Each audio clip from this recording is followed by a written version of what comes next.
नमस्ते and welcome my beautiful kind hearted humans. मैं श्री शिवानी गुप्ता आप सभी का पूरे दिल से बहुत बहुत स्वागत करती हूँ अपने इस विचार क्रांति अभियान में। हाँ, मैं आज पूरे 1 साल बाद वीडियो बना रही हूँ क्योंकि पिछले साल साल की शुरुआत के ही बाद मेरी लाइफ में कुछ ऐसी चीज़ें हुई जिसकी वजह से मैं आगे वीडियो नहीं बना पाई। बट अब मैं कंटिन्यू इस चैनल पे वीडियो डालने वाली हूँ। आज से मैं खुद से ये प्रॉमिस करती हूँ कि इस चैनल पर मैं, क्योंकि ये चैनल मैं एक अवेयरनेस के लिए बना रही हूँ ताकि ह्यूमंस की लाइफ में एक बहुत बड़ी प्रॉब्लम रिलेशनशिप को लेके जो आती है कि वो कहाँ मिस्टेक करते हैं, कहाँ गलती करते हैं। और फीमेल्स की लाइफ में ऐसी बहुत सारी प्रॉब्लम्स हैं जहाँ वो अटक जाती हैं, जहाँ वो किसी से बात नहीं कर पाती हैं, अपने आप को डिस्कस नहीं कर पाती हैं, उन रूढ़िवादी सोचों में अटक जाती हैं कि ये सही है या गलत है।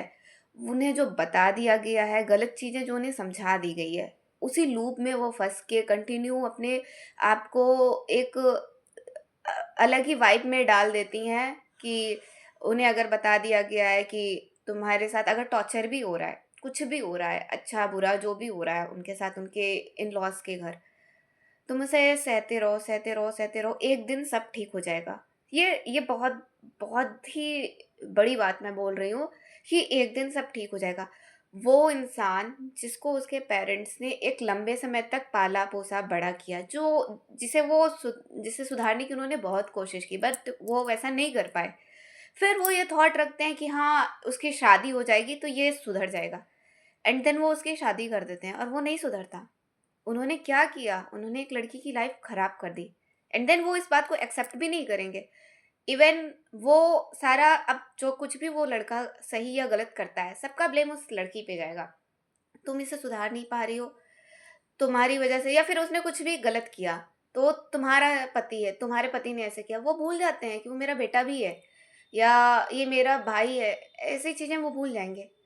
तो मैं इन्हीं सब टॉपिक्स पे अम, बच्चों के साथ जो बचपन में ही मिसबिहेव हो जाता है या ऐसे कौन से थॉट्स हैं जो उन्हें परेशान करते हैं, जिसके बारे में वो बात नहीं कर पाती फीमेल्स अपनी प्रॉब्लम्स के बारे में। क्योंकि एक फीमेल्स की लाइफ में ना, एक स्त्री की लाइफ में प्रॉब्लम ना, आपको लगता है कि हाँ अब ये इस एज में आ गई तो प्रॉब्लम नहीं। मैंने महसूस किया है, मैंने देखा है, एक लड़की जब गर्भ में आती है ना, उसकी प्रॉब्लम शुरू हो जाती है। गर्भ में आने के बाद से उसकी प्रॉब्लम शुरू होती है, जब वो उसमें जान भी नहीं होती शायद। हर मरने के बाद आपने कहीं न कहीं सुना होगा कि ये लड़की थी, इसकी डेथ हो गई थी और उसकी डेड बॉडी के साथ रेप हुआ है। तो मतलब मरने के बाद भी, मतलब जान छोड़ो यार, जब इस शरीर में जान है तब हमारे साथ प्रॉब्लम नहीं होती है। जान आने से पहले और जान निकलने के बाद भी नहीं बख्शा जाता। तो ऐसा क्यों है? मेरे माइंड में ऐसे बहुत सारे सवाल हैं, जिसको लेके मैं बहुत परेशान हो जाती हूँ, बहुत विचलित हो जाती हूँ। गुस्सा भी है, दया भी है, रिस्पेक्ट भी है और मुझे किसी को ब्लेम भी नहीं करना है। क्योंकि मैं, पुरुष प्रधान देश है या फिर फेमिनिज़्म का ज़माना है, मैं इस प्रॉब्लम को नहीं बाँधना चाहती। मैं चाहती हूँ main what is the root cause of these, क्यों ऐसी चीज़ें घट रही है, हो रही है। उस मेन रूट कॉज़ को मैं समझना चाहती हूँ, उस जड़ पे काम करना चाहती हूँ। ताकि मैं चाहती हूँ आने वाले 20-25 साल में हमारे साथ जो होना था हो गया यार। जो भी होना था हमारे पेरेंट्स के साथ, हमारी माँओं के साथ, इवन मैं ये नहीं कहूँगी कि लड़कों के साथ गलत नहीं होता है, उनके साथ, जिसके साथ जो होना था, हो गया। बट मैं चाहती हूँ कि हमारी जो आगे की जनरेशन है, एटलीस्ट हम अपने आप को इतना सशक्त करें, इतना नॉलेज और करेक्ट नॉलेज, किसी की बताई हुई बात को मानना नहीं है, मानी हुई बात पे काम नहीं करना है। ईश्वर ने बुद्धि दी है, अगर कोई तुमसे कह रहा है तुम लड़की हो, तुम्हारी बुद्धि तुम्हारे घुटनों में है, तो रुको, उससे कहो दिखाई नहीं दे रहा, यही है, और अपना यूज करूंगी, किसी और की मत सुनो। पढ़ो यार, हमारे अध्यात्म में, स्पिरिचुअलिटी में ऐसी ऐसी बुक्स हैं ना, खोल देती हैं।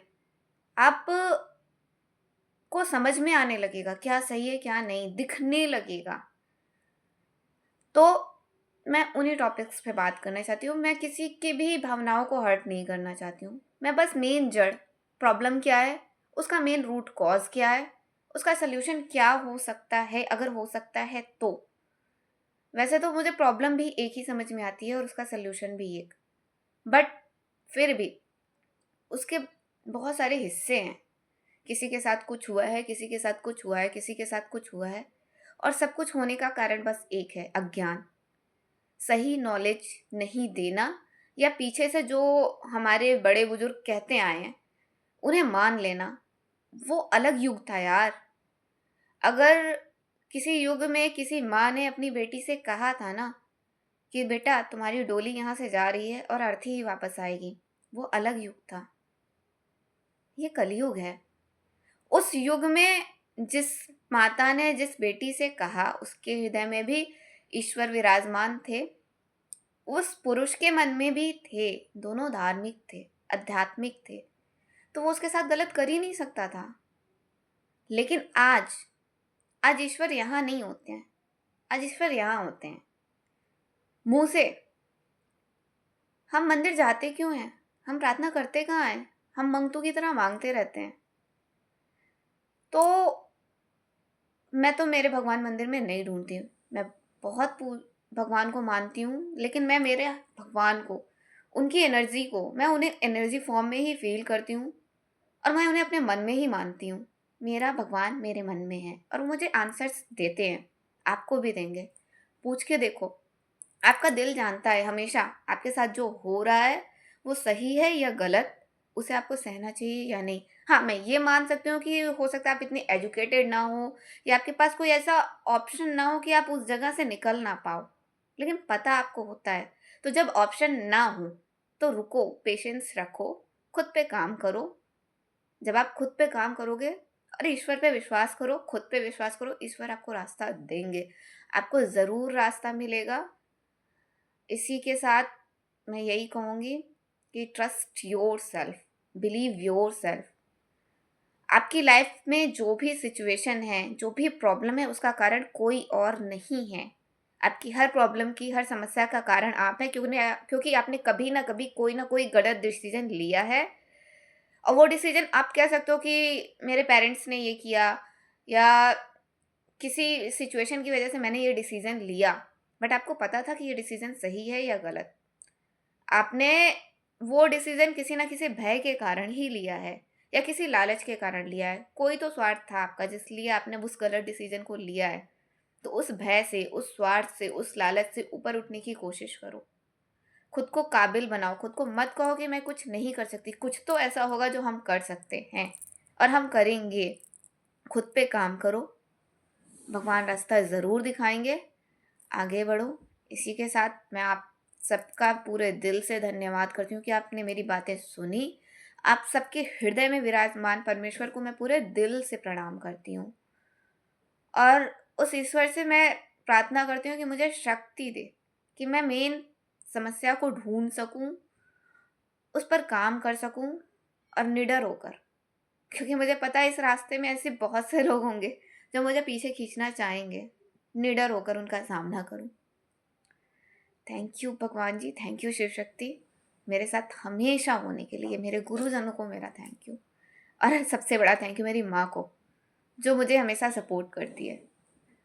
उन्होंने अपने थॉट्स, अपने विचार कभी मेरे पे नहीं थोपे हैं। उन्होंने मुझे फ्री होकर सोचने दिया है। हम मेरे साथ खड़ी रही हैं। काश कि सबके पेरेंट्स ऐसे होते। Thank you mamma, I love you. Thank you all of you. हर हर महादेव। राधे राधे। जय श्री कृष्ण।